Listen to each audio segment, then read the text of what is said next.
আসসালামু আলাইকুম। আজকের ভিডিওর টপিক হচ্ছে যে কিভাবে ফেসবুকে আপনার নিজের আইডেন্টিটি কনফার্ম করবেন। এই আইডেন্টিটি আপনারা দুইভাবে কনফার্ম করতে পারবেন। একটা হলো আইডি কার্ড আপলোড দিয়েও কনফার্ম করতে পারবেন কিংবা পাসপোর্ট দিয়েও কনফার্ম করতে পারবেন কিংবা একটা ফর্ম ডাউনলোড করে ওই ফর্মটা পূরণ করেও আইডেন্টিটি কনফার্ম করতে পারবেন। এখন ফেসবুকে আইডেন্টিটি কনফার্ম করলে অনেক সুবিধা পাওয়া যায়। যেমন অনেকে কি করে যে অনেক অসাধু লোক আছে যারা আপনার প্রোফাইলে রিপোর্ট মারে কিংবা আইডিতে রিপোর্ট মারে ফেক অ্যাকাউন্ট বলে রিপোর্ট মারে। এখন রিপোর্ট যে মারে এটা থেকে পরিত্রাণের উপায় হলো যে ফেসবুক আইডিটা কনফার্ম করে রাখা, আইডেন্টিটি কনফার্ম করে রাখা। এর ফলে ফেসবুক আইডি এত সহজে নষ্ট হয় না। আর আইডেন্টিটি কনফার্ম করলে যদি আপনার আইডিটা কেউ হ্যাক করেও নিয়ে চলে যায়, তারপর আপনি যদি আইডি কার্ড সাবমিট করেন তাহলে 24 থেকে 48 ঘন্টার মধ্যে আইডিটা ফিরে পাওয়া যায়। এখন এই আইডিটা কিভাবে কনফার্ম করবেন? কনফার্ম করার জন্য আপনাদের দুইটা বিষয় খেয়াল রাখতে হবে। একটা হলো আপনার জন্ম তারিখটা ঠিক থাকতে হবে, আপনার নামটা ঠিক থাকতে হবে। তারপর যদি গেলে আপনি আইডি কার্ড কিংবা পাসপোর্ট সাবমিট করেন তাহলে আইডেন্টিটি কনফার্ম হয়ে যাবে।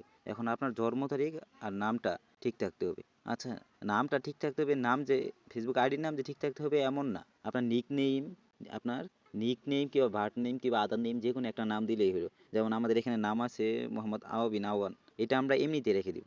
এটাতে আমরা কোনো কি এডিট করব না। আমরা যে আইডি কার্ড বা পাসপোর্টের নাম আছে এটা অন্য আদার নেমে কিংবা নিক নেমে কিংবা ভার্ট নেমে এডিট করার পর জন্ম তারিখ সেম রাখার পর আমরা পাসপোর্টটা সাবমিট করব। আচ্ছা ঠিক আছে, আজকের ভিডিওটা শুরু করা যাক। প্রথম আমরা সেটিংয়ে চলে যাই। সেটিংয়ে চলে যাওয়ার পর পার্সোনাল ডিটেলসে ক্লিক করতে হবে। এই যে পার্সোনাল ডিটেলসে ক্লিক করার পর আবারও পার্সোনাল ডিটেলস নামে নিচে একটা আলাদা অপশন আছে, ওই পার্সোনাল ডিটেলসে ক্লিক করতে হবে। আবারও পার্সোনাল ডিটেলসে ক্লিক করার পর আপনারা এই যে বার্থডে দেখতে পারবেন।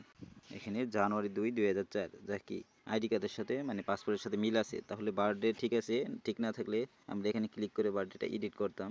বার্থডেটা এই যে এখানে এডিট করতাম। যেহেতু ঠিক আছে আমরা বেগে এসে বললাম। বেগে আসার পর এখন প্রোফাইলে যাব। বেগে আসার পর এখন প্রোফাইলে যাইতে হবে। প্রোফাইলে ক্লিক করলাম। প্রোফাইলে ক্লিক করার পর এখন এই যে প্রোফাইল, এখন ইনস্টাগ্রাম ফেসবুক দুইটা থাকলে দুইটা শো করে, সেজন্য এখানে কি নামটা সিলেক্ট করলাম। প্রোফাইলে আসার পর নামটা সিলেক্ট করলাম। নামটা সিলেক্ট করার পর এখন আমরা নাম চেঞ্জ করব। তাই নেম যে আছে এই নেমে যাব। এখন নেমে যাব। এখন আপনারা নাম চেঞ্জ করবেন। এখন এই মেন নামটা কিন্তু 60 দিন পর পর চেঞ্জ করা যায়। এখন আপনি মেন নামটা যে আপনার যে আইডির নামটা চেঞ্জ না করেও ফেসবুক আইডেন্টিটি কনফার্ম করতে পারবেন। ম্যানেজ আদার নেমে ক্লিক করলাম।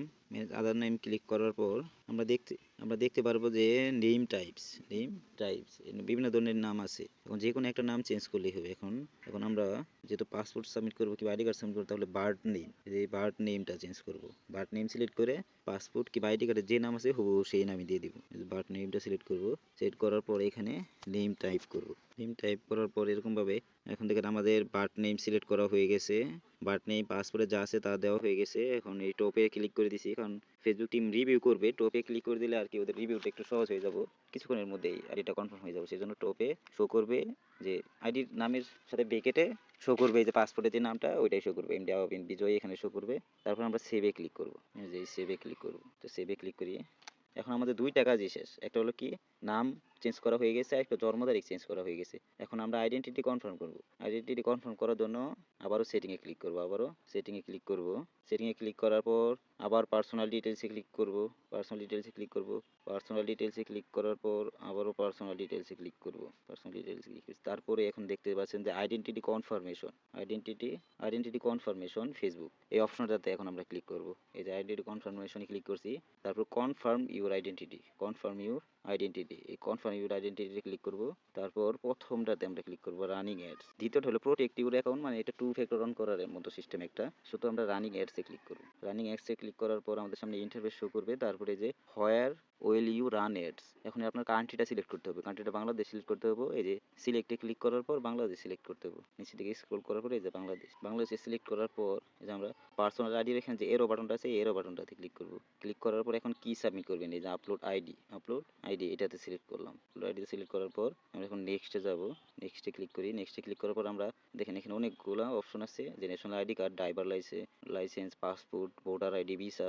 এখন আমরা পাসপোর্টটা আপলোড করব, তাই পাসপোর্টটা সিলেক্ট করব। পাসপোর্টে সিলেক্ট করলাম। তারপর নেক্সটে। তারপরে এখানে বলছে যে আইডি কার্ডের ফ্রন্ট পেজটা যেন ভালো করে দেখা যায়। আইডি কার্ডের এখানে দেখেন পাসপোর্টের ফ্রন্ট পেজটা যেন ভালোভাবে দেখা যায়, এটাই বলছে। মানে পাসপোর্টের যে ছবি আলা পেজটা আছে ওইটা যেন ভালো করে দেখা যায়। সেজন্য আমাদের এখন এই যে এটা নিয়মগুলো দেখার পরে যে গেট স্টার্টে ক্লিক করব। আর দিনের পর্যাপ্ত আলোতে ছবিটা তুলবেন, তাহলে ভেরিফাই হতে সুবিধা হবে। এখন গেট স্টার্টে ক্লিক করার পর আমাদের সামনে ক্যামেরা ওপেন হবে। ক্যামেরা ওপেন হওয়ার পর পাসপোর্টটি ক্যামেরার সামনে রাখবো। আমরা আসলে ছবি তুলবো না, এখন ছবিটা অটোমেটিক ফেসবুক নিয়ে নেবে। পাসপোর্টটা সামনে রাখবো ভালো করে। এই যে আমরা সামনে রাখলাম।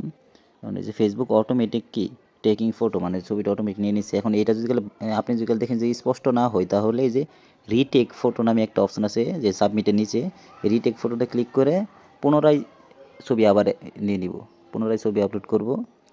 এখন আবার আমি পুনরায় নিয়ে নিচ্ছি, আমার প্রথমটাও ক্লিয়ার হচ্ছে, দ্বিতীয়টাও নিয়ে নিলাম। এখন সাবমিটে ক্লিক করব। এখন এই যে ছবিটা ভালো করে দেখার পর সাবমিটে ক্লিক করবেন।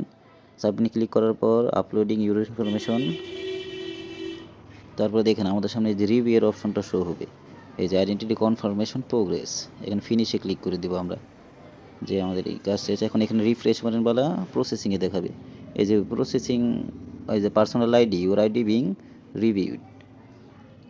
এখন কিছুক্ষণ পরে আধা ঘন্টা 1 ঘন্টার মধ্যেই রিভিউ হয়ে যাবে, যদি আইডি কার্ডের ছবিটা ক্লিয়ার থাকে আর সব ইনফরমেশন ঠিক থাকে। দেখি আমরা এখন 12টা 18, এই যে 19 বাজে, কিছুক্ষণের মধ্যে এটা কনফার্ম হয়ে যাবে। কনফার্ম হওয়ার পরে তারপরের ভিডিওটুকু আমরা এখানে এড করে দিব। আধা ঘন্টা পর, প্রায় আধা ঘন্টা পর আবার আইডিতে ঢোকার সাথে সাথে দেখি যে একটা নোটিফিকেশন আসছে। এই তো দেখেন যে কনফার্মেশনের মেসেজ আইসে পড়ছে যে your the ID you provided as proof of your identity has now been confirmed, মানে আপনার আইডেন্টিটি কনফার্ম হয়ে গেছে, এই মেসেজটা এসে পড়ছে।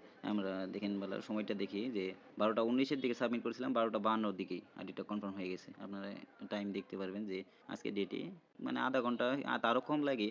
এখন শর্ত হলো যে জন্ম তারিখটা সেম থাকতে হবে আর নেমটা সেম থাকতে হবে। এখন নেমটা আপনি আপনার আইডির নেম চেঞ্জ করতে হবে তা না, আপনি নিক নেম চেঞ্জ করেন, বার্থ নেম চেঞ্জ করেন, আদার নেম চেঞ্জ করেন, একটা করলেও। এখন আমরা এই নোটিফিকেশনটা যদি ক্লিক করি তাহলে আমরা দেখতে পারবো যে two factor authentication on personal ID, your ID is confirm, এই যে এখানে লেখা আছে we are asking people who went to run ads, মানে এখানে আপনার আইডেন্টিটি এখন কনফার্ম আছে। আসসালামু আলাইকুম, সবাই ভালো থাকবেন। আজকের ভিডিও এই পর্যন্তই।